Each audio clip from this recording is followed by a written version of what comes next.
যখন আমি এই গাড়িটা মানে পরিষ্কার করি তখন আমার কান্না চলে আসছিল।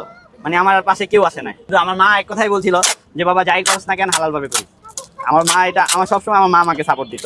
আচ্ছা, আমি এটা হচ্ছে আল্লাহর কাছে এমনই দোয়া করতাম যে এমন ব্যবসা যেটা এমন বারাকা থাকবে যেটা আমার কখন দান সদকা করতেও কোনো অনীহা আসবে না, আর হচ্ছে আমার আমল আখলাকেও কেন ত্রুটি না হয়। এই ব্যবসা যেটা বরকত রাখে আল্লাহ, ফুলফিল বরকত। তখন আমি একটা ঈদে পাইছিলাম যে হাতের কাজে বারাকা বেশি, আল্লাহ তাআলা নিজে স্বয়ং পছন্দ করে হাতের কাজকে।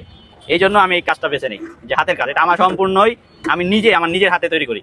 একদম ডাইল, তারপর হচ্ছে গম আর রান্না তো সবকিছুই আমার হাতে। এই জন্য হচ্ছে আমি চাই যে এটা আল্লাহ তাআলা খাস রহমত এবং বরকত রাখুক। আল্লাহর কাছে এটাই দোয়া করি। এটা যখন আমি ব্যবসা শুরু করি তখন হচ্ছে আমার বেশি পুঁজি ছিল না, পুঁজি ধরতে গেলে ছিলই না। ওই আমাদের তাবলিগের সাথীরা আমাকে মানে করছে, আর হচ্ছে গাড়িটা আমি বাকিতে কিনছিলাম, মানে সম্পূর্ণই প্রায় 30-35 হাজার টাকার বাকি। আমি পুরো দোকানটাই তার কাছ থেকে 5,000 টাকা দিয়ে দোকানটা নিয়ে তারপর আমি শুরু করি। তো ওনাকে আস্তে আস্তে আমি টাকাটা দিয়ে দিয়েছিলাম। এখন মোটামুটি আলহামদুলিল্লাহ প্রতিদিন 20,000 15,000 কোনো ঠিক নাই। আল্লাহ আমার যেরকম রিজিক রাখে ওরকমই হয়, কখনো বেশি হয় কখনো কম হয়, এরকমই। এই দুটো দিকে নিয়ে যাবো নিয়ে আমার পরিকল্পনা 100 থেকে 500 দুইজন 3জন। এই ব্যবসা নিয়ে পরিকল্পনা বলতে আমার রেস্টুরেন্ট দেওয়ার ইচ্ছা। ছোটবেলা থেকে যখন মাদ্রাসায় পড়ি তখন থেকেই আমার ইচ্ছা যে আমি একটা রেস্টুরেন্ট দেবো, আর এখানে সব খাবার থাকবে। আর ওই রেস্টুরেন্টের নাম দেওয়ার আমার ইচ্ছা হচ্ছে তাকওয়া খানাপিনা। তো ওখানে সব খাবার পাবে, একদম ঝালমুড়ি থেকে শুরু করে এভরিথিং সব পাবে। মানে এরকম একটা কিছু আমার ইচ্ছা।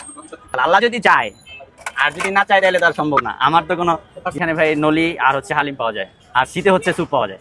এখানে হচ্ছে আমি হচ্ছে আগে প্রাইভেট পড়াতাম, তো প্রাইভেট পড়ার পরে আমি বেকারত্ব ভুক্তি ছিলাম। তখন তাবলিগের সাথীদের সাথে পরামর্শ করলাম যে কিভাবে কি করা যায়। তখন হচ্ছে দেন আমার এখানে খানা বাসমতি রেস্টুরেন্ট আছে।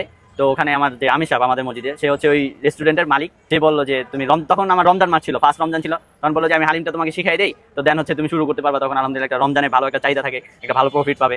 তো এই থেকে আলহামদুলিল্লাহ শুরু করলাম। তো আস্তে আস্তে ইনশাআল্লাহ আল্লাহ তাআলা সফলতা দান করলো।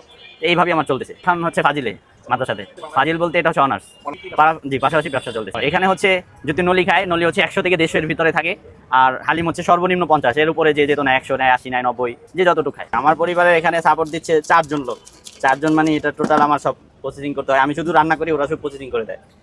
ওরা হচ্ছে আমার বোন আছে, আমার বেগম আছে, তারপর আমার মা আছে, তারপর ভাইয়ের বিবি আছে। তারা অবশ্যই এটা ভাই ফুড কোর্টের যে ব্যবসা, এগুলি হচ্ছে যদি ফ্যামিলির সাপোর্ট না থাকে হয়তো প্রথম আপনাকে সাপোর্ট করবে না।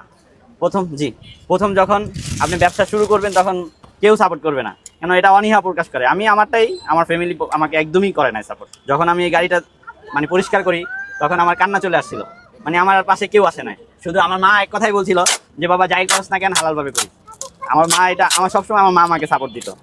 যে আব্বু বলছিল যে পড়াশোনা করাইছি কষ্ট করে, তুমি ফুটপাতে এরকম ব্যবসা করবা, এটা মানুষ কি বলবে, সমাজ কি বলবে।